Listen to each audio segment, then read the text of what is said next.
janvier, il est 7h11 donc je vais pas tarder à aller au travail. Je reviens parce que j'ai terminé de lire ma lecture audio, donc c'est La chute de la maison White de Katrina Otey. Que j'ai donc lu en audio et qui était assez rapide, je crois qu'elle faisait environ 8 heures d'écoute, donc ça se lisait plutôt vite. Donc ici en fait on va suivre Zach qui est spécialisé dans l'art et qui va être nommé pour représenter son meilleur ami qui est accusé du meurtre de son propre père. Donc en fait son meilleur ami s'appelle Skip. Le père de son meilleur ami s'appelle William White, c'est une famille très riche, très réputée, et en fait, voilà, Skip il est accusé d'avoir tué son propre père. On suspecte également, pourquoi pas, Edith White, qui est la fille aînée de la fratrie, et qui vient de sortir justement un livre en dénonçant des secrets de sa famille, et surtout en accusant son père de plusieurs crimes, justement. Donc est-ce qu'elle a voulu se venger de son père par rapport à tous ces secrets? Est-ce que Skip, qui est l'héritier légitime de l'entreprise de la famille White, a tué son père pour les sous? Ou est-ce quelqu'un d'autre? Voilà, on se pose plein de questions. C'est une lecture qui se lit vraiment très vite, franchement, moi en audio ça passait tout seul sur la route, j'avais pas trop à me poser de questions. Néanmoins je suis restée un petit peu en dehors de l'histoire, dans le sens où le narrateur, hein, vu que je l'ai écouté en audio, faisait plutôt bien les voix, ça allait. C'est pas le meilleur que j'ai pu avoir, mais franchement ça passait.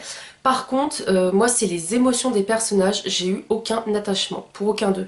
Que ce soit les personnages principaux comme Zach, donc l'avocat, ou que ce soit la famille White avec Edith qu'on voit pas mal, rien ressenti. Et même dans la relation amoureuse de Zach et de sa femme Victoria, franchement les personnages c'était même un peu...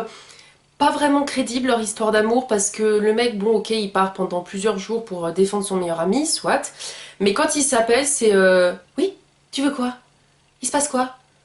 Ah d'accord, eh ben bonne journée, je te laisse.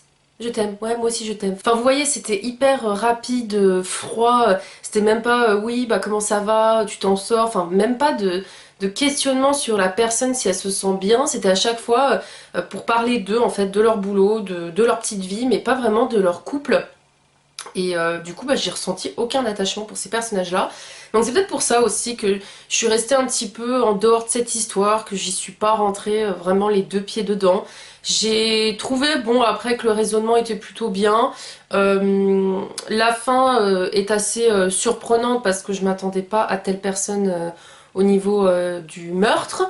Mais voilà, pareil, en fait il y a un moment donné, il y a des éléments qui se succèdent, où on est face à Zach qui, ça y est, a découvert le poteau rose, qui a fait sa petite analyse dans sa tête, sauf que nous, on n'est pas dans sa tête. Et du coup, il y a un moment donné, je me suis dit, mais comment il fait le lien de cause à effet? Je comprends pas. Donc voilà, pour le coup, c'était pas une lecture vraiment géniale. C'est même ma première, on va dire, un peu déception de cette année, parce que j'ai mis la note que de 2 sur 5, donc ça veut bien dire c'est du 100 plus. C'est pas que j'ai pas aimé, mais voilà, c'était pas ouf, quoi. C'était pas... J'ai pas passé un excellent moment de lecture, donc c'est pour ça que j'ai mis la note de 2 sur 5. Mais pour ceux, par contre, qui aiment bien un petit peu les thrillers assez courts, ou qui veulent découvrir le genre, je pense que c'est un roman qui pourra vous convenir. En tout cas, voilà, 2 sur 5, et je vous laisse lien de ma chronique en barre d'infos. C'est vrai que du coup, je vous ai même pas dit, mais j'étais pas forcément revenue vous parler... même pour introduire ce vlog lecture je crois, parce que j'ai été malade, j'ai pris froid samedi en allant faire un escape game avec mes cousines et ma soeur, et j'ai pris froid au restaurant en fait, et bon j'ai encore la voix un peu des fois qui part en vrille, j'ai le nez qui était pas mal pris, là ça commence à aller un peu mieux, mais du coup c'est pour ça que je vous ai pas non plus trop pris, parce que bah, j'arrêtais pas d'avoir du mal à respirer, le nez, j'arrêtais pas d'éternuer, enfin voilà, c'était pas la grande forme, mais là ça va mieux, donc tant mieux. En plus je dors super bien en ce moment, donc pourvu que ça dure. Concernant ma lecture audio actuelle, c'est Dr. Sleep de Stephen King, donc c'est le second tome de Shining, que j'ai lu en audio au mois de décembre ou novembre, je ne sais plus, peut-être bien en novembre il me semble. En novembre, parce qu'en décembre, je crois que c'est là où j'ai commencé Le Signal de Maxime Chatham. Ça devait être ça devait être en novembre, que j'avais beaucoup aimé. Et là, c'est pas de mémoire, c'est pas le même narrateur. Mais j'aime bien sa voix aussi parce qu'il distingue bien les personnages. Donc pour le moment, ça passe vraiment bien. Je l'ai commencé il y a 2 jours, donc j'ai lu et écouté que 83 pages, donc j'ai lu que ça. Et c'est tellement une pavasse que autant vous dire que j'ai voulu jouer la sécurité de l'écouter en audio, et de toute façon ça fait partie de mon fameux, maintenant que la vidéo est sortie je peux vous le dire, de mon fameux challenge, un mois, un king. Donc voilà, ce mois-ci c'était Dr. Sleep, comme ça me permet en fait de clôturer la saga Shining, et de savoir en fait qu'est-ce que va devenir d'anime, et de toute façon je reviendrai en parler quand j'en serai arrivée à la moitié, mais plus dans un prochain vlog lecture je pense.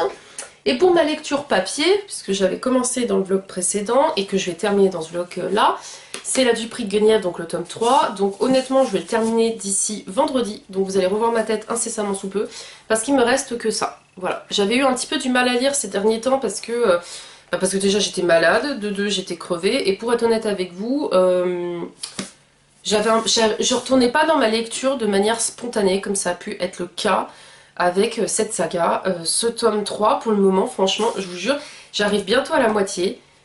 Et pour moi, il s'est pas passé vraiment beaucoup de choses. Je pense que ça va péter là d'ici les 20 dernières pages.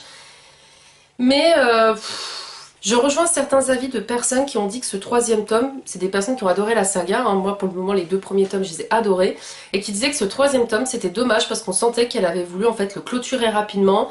Donc elle apporte des réponses un peu pas très stables, les réponses, hein, qui sont un peu biscornues, je sais pas comment dire le terme, mais en gros ça c'est pas une ligne droite, hein, les réponses. On sent qu'elle a cherché un petit peu à savoir comment elle allait clôturer sa saga. À la limite on se demande en fait si elle avait déjà le fin mot de l'histoire avant de la sortir. Donc du coup pour le moment c'est pas dingue quoi. Après bon, j'aime ce que je lis, mais déjà j'avais dit dans le précédent vlog, arrive à la moitié, on a une petite révélation sur la nature de Guenièvre, et j'ai dit mais c'est quoi ça, parce qu'en fait c'est pas super bien expliqué, au point qu'on le comprend mieux quand c'est les autres personnages secondaires qui gravitent autour de Guenièvre qui nous expliquent un petit peu mieux sa condition et ce qu'elle est. Donc c'est un petit peu dommage sur ce point là. Et là franchement je sais pas où on va, ça m'a l'air sympa hein, sur le chemin où on va vers la fin, c'est pour ça que je vous dis je pense que ça va péter, ça va être bien. Mais franchement on aura attendu trop longtemps quoi, je veux dire, c'est... Voilà, toute cette grosse partie là, bah, c'est Guenièvre qui essaie de savoir qui elle est, qui part à l'exploration, mais franchement on bouge pas tant que ça, hein. On est censé partir à l'exploration mais on ne bouge pas tant que ça dans le territoire. Donc voilà, un petit peu déçu, mais bon, je reviendrai vous en parler quand j'aurai terminé, à mon avis, soit je vais le terminer ce soir et je vous en parle demain matin, donc vendredi, soit je vais le terminer vendredi matin et je vous en parlerai vendredi soir, et en même temps bah, je vous présenterai ma prochaine lecture papier, que je ne sais pas encore ce que je vais lire, donc il va falloir que je me décide, sachant qu'en plus il va y avoir très prochainement, Nina on a reparlé, le challenge Romantasy que je fais depuis les tout débuts qu'elle l'a fait, parce que ça m'a permis de découvrir notamment Akotar, qui est ma saga préférée de tous les temps en number one, et vu que j'adore la Romantasy, je sais que ce challenge à chaque fois je passe un super bon moment, donc il va falloir que je réfléchisse à ma palle et que je tourne la vidéo dessus. Et du coup je ne sais pas ce que je vais lire après celui-ci. Peut-être que j'irai un petit bouquin pour ne pas être en retard et attaquer le challenge Romantasy dès mi-février, parce qu'honnêtement en général je le fais un peu en décalé. Mais là j'aimerais vraiment essayer de le commencer en même temps que tout le monde. Alors en général ouais ça fait février, mars, avril. Moi je trouve que ça fait un petit peu lent. En général je faisais par exemple que sur le mois de mars. Mais moi le mois de mars va être assez intense, donc peut-être que je vais faire sur toute cette période là, je ne sais pas encore. Mais je reviendrai vous en parler, et donc quand j'aurai terminé, je reviendrai vous donner aussi mon avis.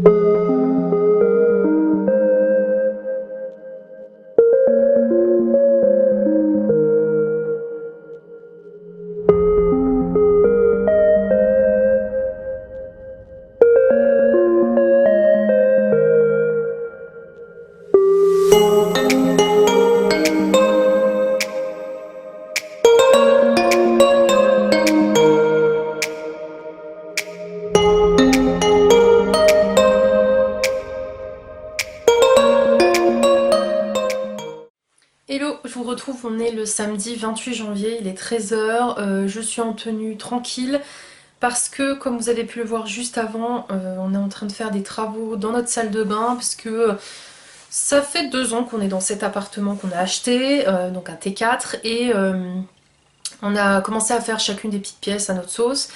Et la salle de bain est une pièce que je déteste parce que déjà il y a tous les joints à refaire. Elle est bleue au niveau du carrelage, j'ai horreur de ça, enfin j'ai trop eu de bleu à chaque fois que j'étais dans des appartements. Donc je vais tout refaire avec mon mari, on va changer le meuble de la salle de bain, on va toute la réagencer, changer la porte également. Et ensuite il faudra qu'on s'attaque à notre cuisine, qu'on va faire du home staging aussi. En fait on garde les meubles mais on les customise, on les change.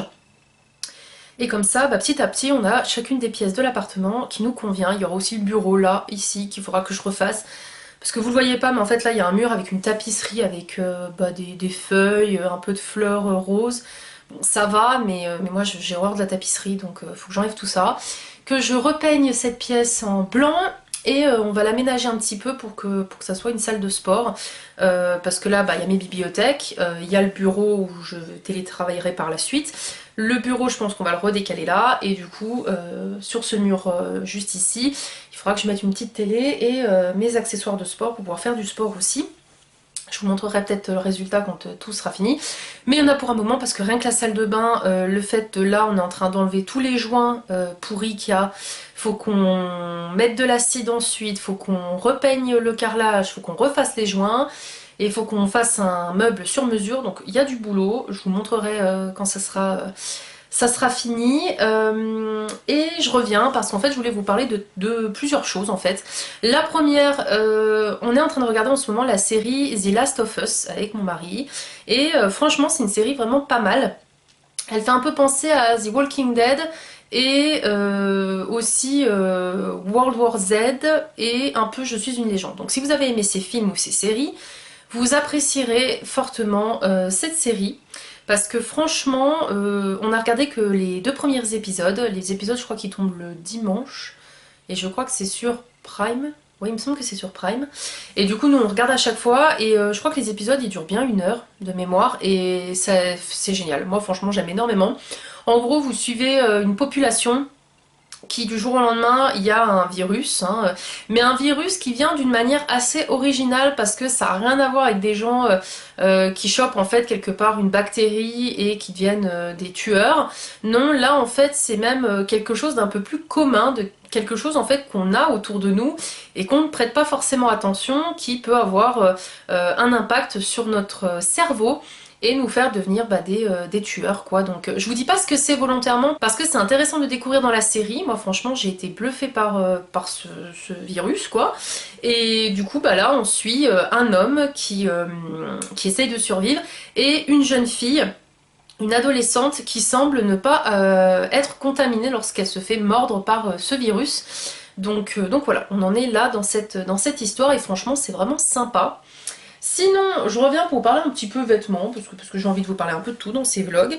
Je me suis fait une petite commande sur Trend Sweet Eat, donc pour ceux qui ne savent pas, c'est en fait les vidéos de sport que vous me voyez faire sans arrêt. Voilà, j'ai un abonnement sur cette plateforme de sport où on suit des coachs, hein, Sissi, Tini, Martin, voilà, tout plein de personnes. Et moi ça va faire 2 ans. Ouais, ça va faire 2 ans que je suis abonnée. Avant, je regardais un peu les vidéos de Sissi sur YouTube, surtout quand il y a eu le Covid. Et ensuite, je me suis dit, tiens, je vais tester l'application pendant 1 semaine gratuitement. Après, j'ai dit, tiens, je vais prendre pendant 6 mois parce que je voulais voir si avec mon travail ça jouait. Et maintenant, je prends un abonnement pour 1 année. Je prends pas les 3 ans parce que je ne sais pas où je serai dans 3 ans. Mais voilà, je prends par année et c'est vraiment pas cher. Et il y a tout le temps des nouveaux programmes. Moi j'adore, je fais sans arrêt du sport. D'ailleurs cet après-midi je pense que je vais me faire une demi-heure de Zumba, une demi-heure d'exercice de sport. Et ils vendent aussi des vêtements. J'ai déjà pris des ensembles chez eux parce qu'ils sont vraiment de très bonne qualité et vraiment super beaux. Et je me suis commandé leur collection Trend Sweet Chill. Donc en fait c'est des vêtements pour être chez nous ou pour sortir. Moi j'avoue que j'ai commandé 2 t-shirts que j'utilise pour traîner chez moi en pyjama ou pour le sport parce qu'ils sont vraiment très agréables à porter. Il y a déjà celui que je porte aujourd'hui, voilà, TSE en noir, celui-là il est tout simple, il va très bien avec n'importe quelle tenue. J'ai pris le même, alors par contre il taille grand si vous commandez parce que moi par exemple j'ai pris du L par rapport à ma poitrine. Mais en fait, je pense que du M aurait été largement suffisant.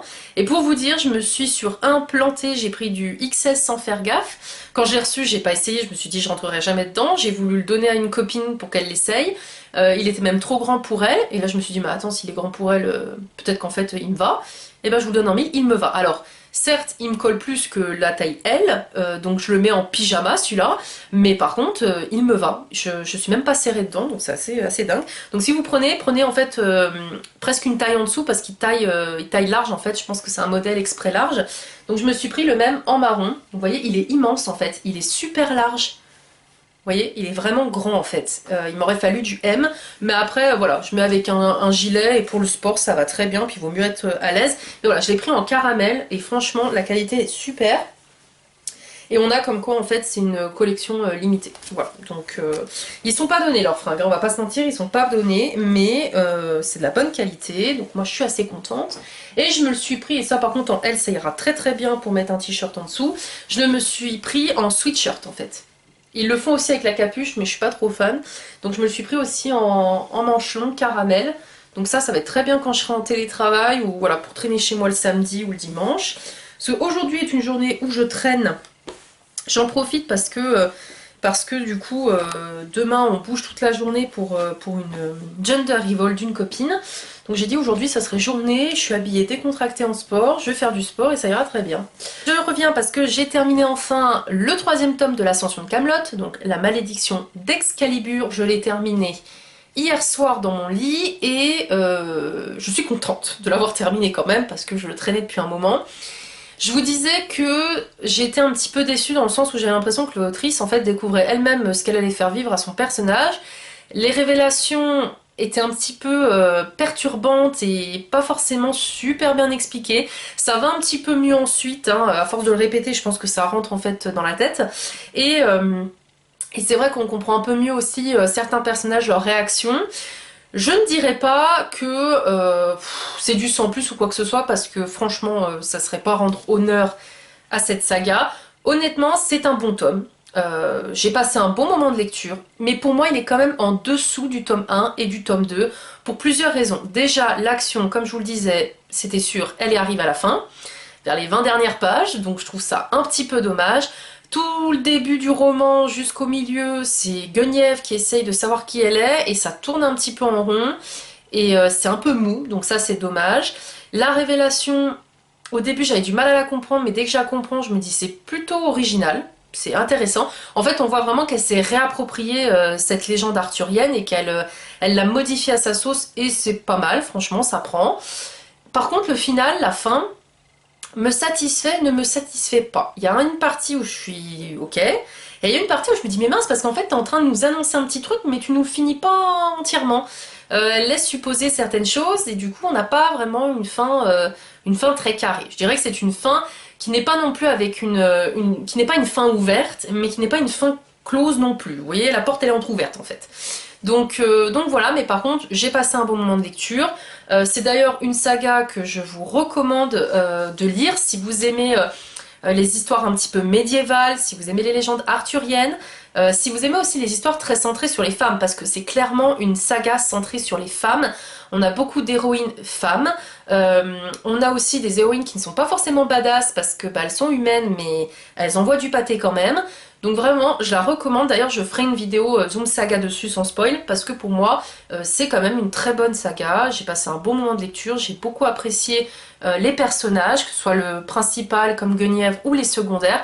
Il y a juste Arthur que j'ai eu un peu moins d'attachement avec lui parce qu'il est un peu, je sais pas, il est un peu instable ce type, mais par contre tous les autres j'ai vraiment beaucoup apprécié, surtout Lancelot. Et même Brangien qui est la femme de chambre de Guenièvre. Donc voilà, une très très bonne saga. Il y a juste ce tome 3 qui est un peu moins bien que les autres, mais ça reste quand même une bonne lecture. Je lui ai donc mis la note de 3 sur 5 et je vous laisse lire ma chronique en barre d'infos. J'ai reçu un livre que j'avais commandé en hardback. Il s'agit de le livre de la nuit de Holly Blake, donc chez De Saxus. Holly Blake, donc l'autrice de la saga Le Peuple de l'air. Une saga que j'ai adorée, qui est dans mon top 3 des meilleures sagas. Hein. En premier c'est Akotar, en 2 c'est Nevernight et en 3 c'est Le Peuple de l'air. Donc je ne pouvais pas passer à côté de cette nouvelle saga de l'autrice. Et je le voulais en hardback parce qu'en fait déjà il y avait une jaquette. Et moi vous savez que les hardbacks je les prends quand il y a une jaquette. Alors le livre en soi est quand même joli, hein, on va pas se mentir, c'est quand même joli. Après, je suis un petit peu déçue parce que je m'attendais à... Je sais pas, en fait je m'attendais à une couverture un peu plus élaborée. Par contre, le livre en dessous est quand même très beau. Voilà, hein, on a des lunes, un visage, Même la tranche est très très jolie. Non, franchement, le livre en soi, en dessous est très beau. Et à l'intérieur, voilà, on a un petit peu d'illustration. Hop, comme avec des petites étoiles. Et les débuts des chapitres, j'ai découvert qu'en fait, il y avait quand même il y avait du travail. Hein. Voilà les débuts de chapitres. Franchement, je les trouve très jolis. Donc, je vais vous lire son résumé. Même votre ombre peut être volée. Charlie Hall est une escroc de bas étage. Elle n'a jamais trouvé une serrure qu'elle ne pouvait crocheter, un livre qu'elle ne pouvait voler ou une mauvaise décision à ne pas prendre. Elle a passé la moitié de sa vie à travailler pour des crépusculiens, des magiciens qui manipulent les ombres afin d'espionner ou même tuer des gens.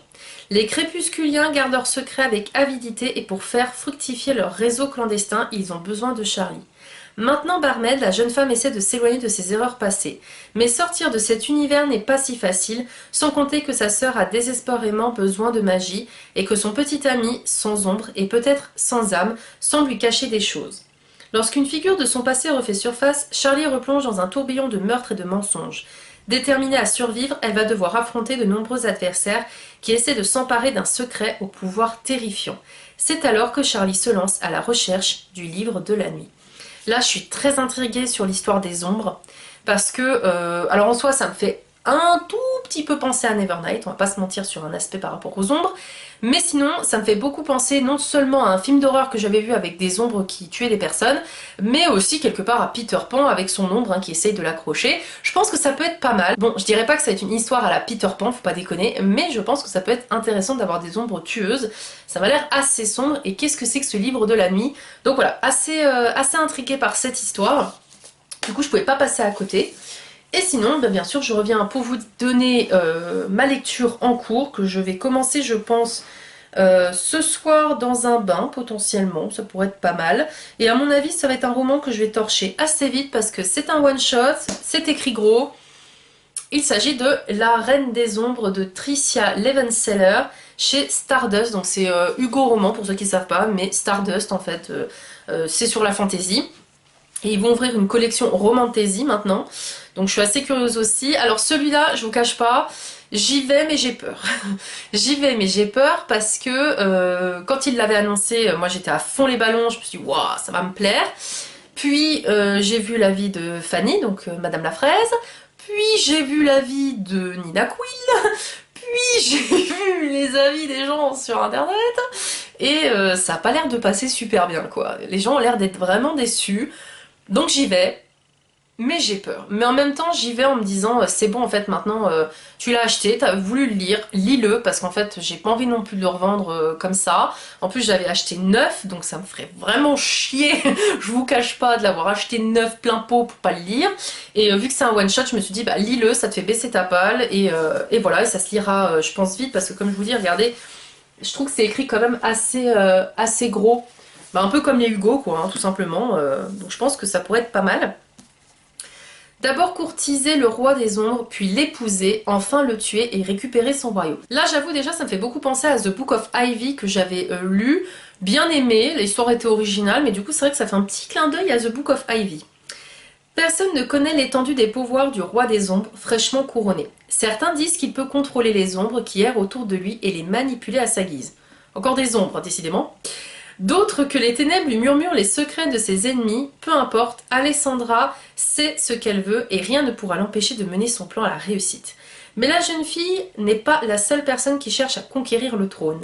Et alors que les attaques envers le roi se multiplient, elle se retrouve à devoir mettre toute son énergie à le défendre, le temps qu'il puisse faire d'elle sa reine, car après tout, quoi de mieux pour un roi des ombres qu'une reine perfide et rusée.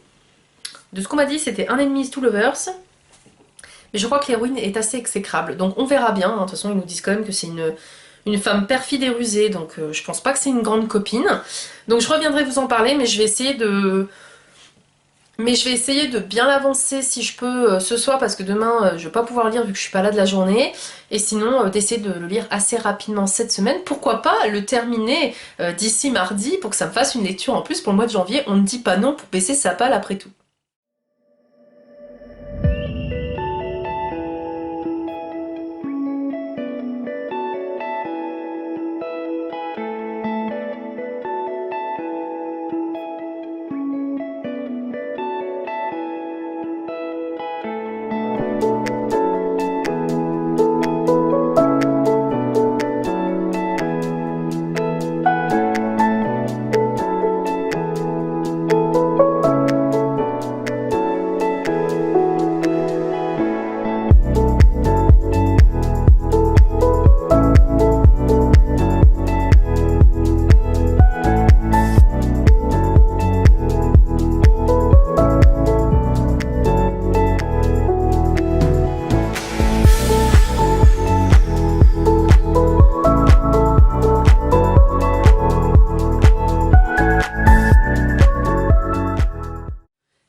mardi 31 janvier, il est 7h11, donc je vais aller travailler. Je reviens pour vous parler de ma lecture en cours, qui est La Reine des Ombres de Tricia Levenseller, donc chez les éditions Stardust. Je reviens parce que je l'ai commencé quand même samedi soir et je suis déjà à la moitié. Je pense que je vais le terminer cette semaine, mais par contre vous aurez mon avis final dans le prochain vlog lecture parce que j'ai peur que celui-ci soit trop long. Écoutez, j'ai vu quand même passer pas mal d'avis mitigés sur cette histoire ou d'avis négatifs. Je comprends pourquoi. Je comprends pourquoi. Il y a des points positifs, mais c'est vrai qu'il y a quand même des choses, ça va pas. Alors, on va parler d'abord du positif. Ici, on suit Alessandra, qui est une jeune fille qui vit avec son père et sa grande sœur. Sa grande sœur est promise à un homme riche, parce que voilà, c'est la plus belle, c'est l'aînée, etc. Et Alessandra a toujours été laissée un peu de côté. C'est une femme qui enchaîne les conquêtes masculines, hein, qui ne s'en prive pas, hein, qui vit sa vie, jusqu'au beau jour où son petit ami actuel dont elle est folle amoureuse va la rejeter et la fille elle te pète un câble et elle poignarde son mec, enfin son ex du coup, elle le poignarde, c'est non bah écoute c'était sympa entre nous, on va s'arrêter là, et elle non, ah, et elle le bute. Voilà. Donc c'est spécial, donc on découvre une fille en fait un peu instable hein, psychologiquement, parce que juste parce qu'elle a un refus, elle poignarde quelqu'un, voilà. Et on découvre que le roi des ombres doit se marier. Donc vu que sa sœur aînée n'a pas réussi à attirer le regard du roi, eh bien le père d'Alessandra va l'envoyer tenter sa chance auprès du roi. Et Alessandra ne va pas s'y prendre comme les autres courtisanes pour séduire le roi. Elle va se montrer un peu plus stratège et elle va intégrer eh bien, le cercle du royaume pour séduire le roi des ombres. Elle aimerait devenir la reine. Et elle aimerait bien sûr par la suite l'épouser et le tuer pour prendre sa place et avoir le pouvoir. Là je vous ai fait le résumé grosso merdo comme je pourrais le dire. Il y a beaucoup de choses qui me posent problème dans ce roman. Tout d'abord, je ne sais pas à quelle époque on est. Je ne sais pas quel est l'univers de fantasy dans lequel on avance. Parce que dès le premier roman, on vous parle de l'héroïne qui est en train de buter son ex. Et ensuite les éléments s'enchaînent, mais à aucun moment on nous pose le décor à nous dire on est à une époque médiévale, on est à l'époque actuelle mais avec un règne comme à l'époque du roi Louis XIV ou j'en sais rien. Là on ne dit rien, donc du coup j'arrive pas à me dire où j'en suis dans l'époque. Je n'arrive pas à situer la chronologie des événements, donc c'est très perturbant et ça ne va pas parce que de base les romans de fantasy, ce qui fait leur gros point fort c'est l'univers. Après, je me dis, vu que c'est quand même Hugo Roman qui a sorti cette histoire, mais avec leur filiale Stardust, je pense que vu qu'Hugo Roman quand même est spécialisé dans les romances, peut-être que ils vont sortir des romans soi-disant qui se passent dans la fantasy, mais c'est quand même centré sur la romance. Parce que là, moi j'ai l'impression de lire une romance, et pas de lire une romantaisie ou de la fantasy. C'est pas du tout ça. Donc il manque la chronologie du temps.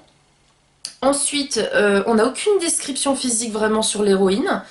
Il n'y a qu'à un moment donné au milieu du roman qu'on en a une. On passe notre temps en fait à nous décrire ses tenues parce qu'elle adore coudre ses vêtements. C'est bien beau, mais à un moment donné j'en ai un peu rien à foutre de ses tenues. J'aimerais qu'il y ait un peu je sais pas moi, de combat, de retournement de situation. Et là en fait c'est très très mou. On a une héroïne qui est exécrable, détestable au plus haut point parce qu'elle est imbue d'elle-même. Elles se sont plus pissées et l'histoire tourne autour du fait que tous les autres hommes du royaume s'intéressent à elle. Et elle a du mal à attirer le regard du roi, à essayer de le maintenir sous sa coupe. Et on se rend compte que le roi, effectivement, pourquoi il s'appelle le roi des ombres? Parce qu'il est entouré d'ombres et c'est un pouvoir spécial qui lui permet d'être immortel. Mais il ne peut pas toucher les gens, voilà, on apprend certaines choses, mais le roi il est absent. Quasi la moitié du roman là, c'est centré sur Alessandra, qui n'est pas le personnage, excusez-moi, le plus intéressant du monde. Et moi j'aurais aimé en fait qu'il y ait plus d'échanges avec le roi. Donc là je suis à un moment où il y en a un tout petit peu plus. J'attends de voir comment ça va se passer, mais honnêtement, c'est sans plus quoi. Je le lis, ça se lit vite. La preuve, je suis à la moitié. Donc ça se lit vite, mais il manque plein de choses qui auraient pu faire que ça soit mieux. Déjà rien que de nous planter un décor, nous expliquer à quelle époque on est, comment fonctionne cette société, parce que là en fait on comprend qu'il y a un roi, mais du coup comment ça se passe avec ce roi? C'est quels sont les genres de dettes qui sont à payer? Est-ce qu'il organise quand même bien des discussions avec sa cour? Enfin, je sais pas. J'arrive pas à savoir si on est à l'époque médiévale, à l'époque victorienne. Je ne sais pas à quelle époque on est, donc ça c'est ce qui m'a perturbé le plus, je dirais. parce qu'on est jeté dans l'histoire tout de suite. On nous plonge avec l'héroïne, mais on sait pas d'où elle vient. Pareil, je comprends pas trop, avec sa sœur ça se passe pas très bien, mais j'arrive pas à voir pourquoi avec sa sœur ça se passe mal. Elle a des façons de parler à son père ou même aux gens. Franchement, la fille, t'auras envie de lui foutre des claques, quoi, tellement elle est condescendante en fait. Donc voilà, j'en reparlerai dans un prochain blog lecture pour donner mon avis final, mais pour le moment, on tourne sur un vraiment sans plus, quoi. Donc à mon avis, ça volera pas haut, ça sera peut-être 2 étoiles, voire une, j'aurais peut-être pas aimé. Pour le moment, c'est 2 étoiles parce que bah, je l'ai pas abandonné, donc on n'est pas trop mal. Mais voilà, je m'attendais à mieux, quoi. Franchement, quand on voit la couverture, on s'attend à un truc de dingue. Et c'est pas le cas, quoi. Puis je me dis, je suis à la moitié, mais en fait, c'est que de la romance, quoi. Il se passe rien, il se passe rien. Puis de la romance, mais de la romance cucupralinou de pré-ado qui commence seulement à se découvrir et qui ose pas aller plus loin, quoi. Donc c'est même pas une romance extra, quoi, parce que j'en ai vu d'autres. Et là, non, je suis désolée, c'est même pas de la romance parce c'est un peu, il joue à touche pipi, quoi, je sais pas. Mais c'est pas dingue, quoi, donc c'est dommage. Mais après, je m'y attendais parce que franchement, bah déjà Fanny ne l'a pas aimé, Nina ne l'a pas aimé, j'en ai vu beaucoup quand même qui l'ont critiqué en mode non, ça l'a pas fait, on est déçus. Mais je me suis dit, attends, tu l'avais acheté neuf, lance-toi, lis-le, vois ce que ça donne, mais j'ai l'impression que je perds un peu mon temps quand même, quoi. Mais bon, ça m'aura coupé, c'est juste que ma précédente lecture était une lecture sans plus, et celle-ci, j'ai l'impression que ça va être une lecture sans plus. Donc il va falloir vraiment là que je me tourne vers une lecture qui va me distraire un peu mieux et qui va me transcender, parce que là, c'est pas ça, quoi. Donc je reviendrai vous en parler dans un prochain vlog lecture pour vous donner mon avis final. Cette vidéo est maintenant terminée, j'espère qu'elle vous aura plu. Comme toujours, n'hésitez pas à me dire s'il y a des romans que vous avez lus, ce que vous en avez pensé, si je vous ai donné envie d'en découvrir certains. N'hésitez pas également à mettre un petit commentaire avec un émoticône lié au sucre, si vous ne savez pas quoi dire, hein, un cupcake, une sucette, etc. Vous savez que ça me fait toujours très plaisir parce que moi, même si vous êtes timide, je vois que vous regardez la vidéo et ça me fait vraiment chaud au cœur. Et je vous dis à très vite pour de prochaines vidéos. Salut!